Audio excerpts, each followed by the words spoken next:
पहली बार रख रहे हैं जितिया व्रत, तो जान ले संपूर्ण विधि। यदि आप जितिया व्रत का पालन करना चाहते हैं तो आपको जितिया व्रत की विधि के बारे में जान लेना चाहिए। तो आइए जानते हैं कि जितिया व्रत की विधि क्या है। आओ जानते हैं जितिया व्रत विधि। जितिया व्रत अपनी संतान की लंबी उम्र की कामना के लिए किया जाता है और इस व्रत की एक विशेष बात यह होती है, माता पूरे व्रत के दौरान निर्जला रहती है। जितिया व्रत आश्विन मास के कृष्ण पक्ष की अष्टमी तिथि को संतान के लिए रखा जाता है। लेकिन जितिया व्रत के बारे में कहा जाता है कि जो भी माता पूरे विधि विधान के साथ और नियमों का पालन करके जितिया व्रत रखती है, उन्हें इस व्रत का संपूर्ण लाभ मिलता है। तो आइए जानते हैं कि जितिया व्रत की संपूर्ण विधि क्या है। नहाय खाया। व्रत से एक दिन पहले यानी सप्तमी को नहाय खाया किया जाता है। इस दिन विशेष रूप से स्नान किया जाता है और सात्विक भोजन ग्रहण किया जाता है। फिर सप्तमी तिथि की शाम को व्रत का संकल्प लिया जाता है। अष्टमी तिथि को पूरे दिन निराहार रहते हुए पानी भी नहीं पीना चाहिए।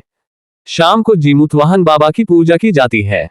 कलश की स्थापना कर उसे रोली, चंदन आदि से सजाया जाता है। दीपक जलाकर धूप दी जाती है। नैवेद्य अर्पित किया जाता है।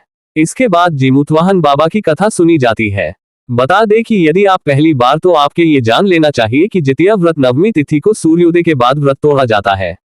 पारण से पहले तुलसी के पत्ते को जल में डालकर उसे पिया जाता है। इसके बाद सात्विक भोजन किया जाता है। जितिया व्रत के नियम। व्रत के दौरान शारीरिक और मानसिक रूप से शुद्ध रहना चाहिए। साथ ही आपको इस दिन आपको किसी भी प्रकार से किसी की आत्मा का आघात नहीं पहुंचाना चाहिए। किसी भी प्रकार का हिंसा नहीं करना चाहिए और आपको केवल सत्य ही बोलना चाहिए। उम्मीद है ये जानकारी आपके लिए लाभदायक होगा। धन्यवाद और हमारे चैनल को सब्सक्राइब करें। क्रोध, लोभ, मोह और अहंकार से आपको आज के दिन बचना चाहिए।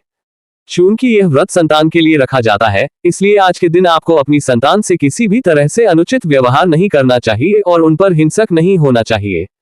आज के दिन आपको गरीबों को दान करना चाहिए। जितिया व्रत का महत्व। जितिया व्रत महा। यह व्रत संतान की लंबी आयु और अच्छे स्वास्थ्य के लिए किया जाता है और यह व्रत मां और बच्चे के पवित्र बंधन को दर्शाता है।